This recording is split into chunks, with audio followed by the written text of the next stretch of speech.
तो आज हमें बहुत खुशी है, गर्व है तुम पे कि तुमने इतना साहस दिखाया और उस बंसी को पुलिस के हवाले कर दिया। सच कह रही हो तुम, महिलाओं को सामने आना होगा समाज में घरेलू हिंसा के नासूर को दूर करने के लिए।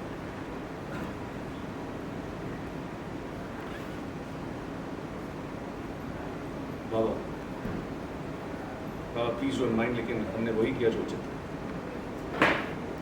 तुमने जो उचित समझा वो तुमने किया। वहाँ की बात को वहीं रहने दो ना, बाहर की समस्या को घर में ला के घर में शांति क्यों पैदा। शांति से हमें याद आया कि हमें एक बात कहनी थी। इन हालातों में जब हमारे घर की अशांति दूर हो गई है और फिर तुम्हारा राजनीतिक कैरियर भी बढ़ने पर आ गया है, तो हमने एक सत्यनारायण की कथा रखी और उस कथा के बाद हमें तुम लोगों से एक बहुत महत्वपूर्ण बात कहनी है जिसका इस परिवार के भविष्य से बहुत गहरा संबंध है। आप निकल जाओ मैडम, निकल जाओ।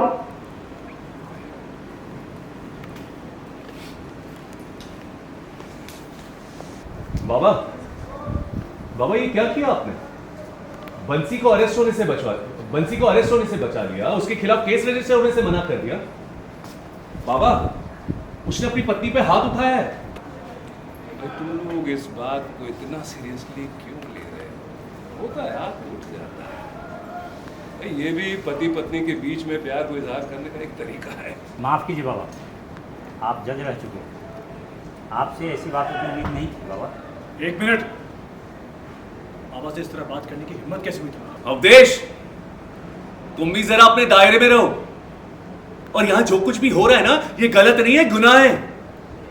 अरे हमें तो शर्म आ रही है कि इस विषय में हम लोग बात भी कर रहे हैं। अरे आपराधिक तत्वों को यहां पे पनाह मिल रही है।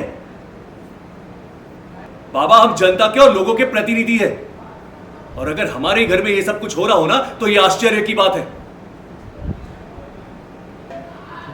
और हाँ बाबा, हमें आपको अपने साथ राजनीति में शामिल करने के लिए या फिर हमारे बिहाफ पे बात करने के बारे में सोचना होगा। कुहू, थाने में जाओ और बंसी के खिलाफ केस रजिस्टर करवाओ। और हां, अगर कोई मना करे तो कहना कि हमने बोला है, और इस विषय में हमारे खिलाफ कोई नहीं जाएगा। राजीव,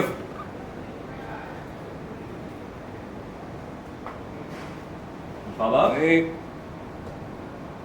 तुम इस तरीके से हमारी बेइज्जती नहीं कर सकते ना।